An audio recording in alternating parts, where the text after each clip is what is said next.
Yo par, papakita ko sa inyo.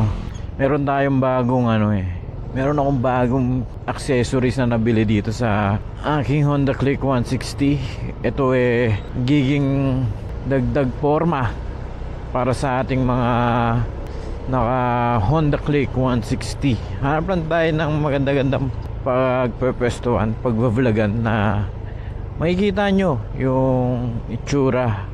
Yung mas maganda sana yung medyo madilim para kitang kita nyo yung sinasabi ko. Sigurado akong magugustuhan nyo rin to dahil napakaganda, tapos mura lang, napakadali lang ikabit. Kahit ikaw na lang par magkabit, oks na ok, wala ka magiging kaso par. Hanap lang tayo ng maganda-gandang pagpapwestuhan. Ayan par, ito yung ating Honda Click 160 ngayon. Dahil yan, makikita nyo par, yan siya ngayon. Ito par, sinasabi ko, kilay tint. Ayan, sa dalawa, tatlo, apat yan. Pero may extra pa to pag bumili kayo. May kasama yan dito, hindi ko nilagay kasi matatakpan Ayan yung tsura nya. Lalagay ko na lang sa comment section yung link nyan. Tapos yan, kayo na lang maglalagay nyan dito. Tapos may kasama pa tong ito, yung tint sa panel gauge. Kulay blue ang pinili ko. Marami pang kulay ito. Meron pula, merong black. Alam ko meron pang black yan. Diba? Pogi tingnan. Diba? Simple lang. Pero kung titignan mo par, ang angas. Tapos ito pa, dinagdag ko is etong visor. Ayan paro, diba? Ang pogi ng visor ng 160. Ano to, naka 3M. May pag binili nyo to, may kasamang 3M. Pero ako, tinurinilyo ko yan. Meron siyang lagayan dito pang tornilyo. Bumili lang ako nung stainless steel na tornilyo para hindi kalawangin. Ayan, titingnan nyo sa loob, naka 3M yan May 3M pa din naman yan, pero ginawa ko dito naka tornilyo yan. Tapos itong side mirror ko, papalitan ko na rin to. Nag-iisip ako kung yung arm na nababalik ko or ito na, yung ganito rin na hindi kinakalawang. Kasi CNC pa rin tayo. To CNC, pati yan likod CNC. Makikita nyo yung tindigan nito ngayon par, napakapogi. Lalo na nung nagkaroon ng visor. Kaya kung sinong gusto mong order na ito yan, ng visor, tsaka yan mga yan, lalagay ko lang sa comment section kung saan natin nabili. Kaya yan, let's go. Itong dyan yung tint na to, para lang din, iwas sunburn ba yung ating panel gauge. Ang problema lang dito, pag sobrang liwanag di mo masyadong makita yung mga details ng gauge mo. Pero okay lang yun, madali lang naman nilagay yan mga par. Hindi mo kailangan ng special equipment, kailangan mo lang sumentro. Nakakadagdag pogi ng natin to ng motor natin. Nakakadagdag ng highlights ba.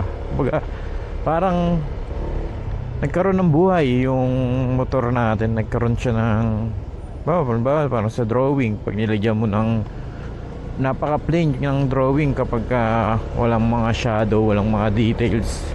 Kumbaga, ito yung nagpadagdag sa kapugian ng click natin, montage natin. Hanap tayo ng maganda-gandang, uy grabe, sumabit ako. Maganda-gandang pwesto, yung may maliwanag naman, hanap tayo. Kaya dito tayo para sa Bridgetown, para maliwanag, makakita nyo ng matindihan. Tignan nyo naman tsura. Pogi yung visor. Okay, dito tayo. Ayan, okay din par. Naka arm, radiator cover, pati yung coolant cover. Arm yan. CNC bolts. Ayun. Tapos ito, yung malakasang side mirror. Lagyan natin ng konting montage. Ito yung tint, oh. Ayun. Kitang kita siya pagka madilim dahil may ilaw.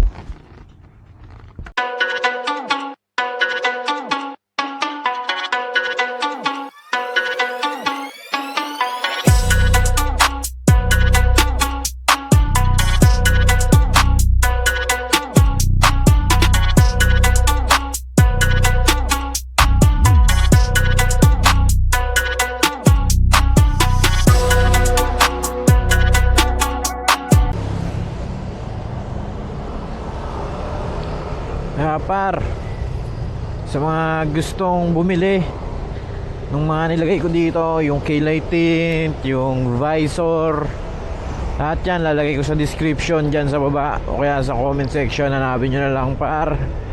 Ilalagay natin yung mga link dyan para hindi na kayo mahirapan maghanap, tsaka makita nyo yung legit seller talaga, ano. Kasi meron ako iba nakikita na nagbibenta ng ganito na sa review ang dumadating sa kanila basag o kaya iba. Yo par, kung nagustuhan mo yung content na to, yung mga upgrade sa Honda Click 160, kung paano yung pormahan pang Indo, ang ating kasi is Indo ang ginagawa ko dito. Baga gusto nyo ng mga accessories para sa mga Click 160 nyo, follow nyo lang ako, par. Marami pa tayong gagawing upgrade dito. Akong bahala sa inyo. Ako na muna susugal bago kayo.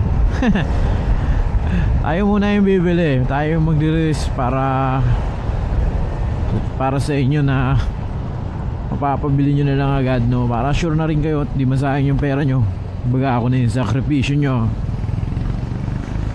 Ang gusto mo ng mga ganitong content, follow nyo lang ako, guys. Woo! Siguro dito ko natatapusin yung vlog. Maraming salamat sa inyo. Babush! Woo!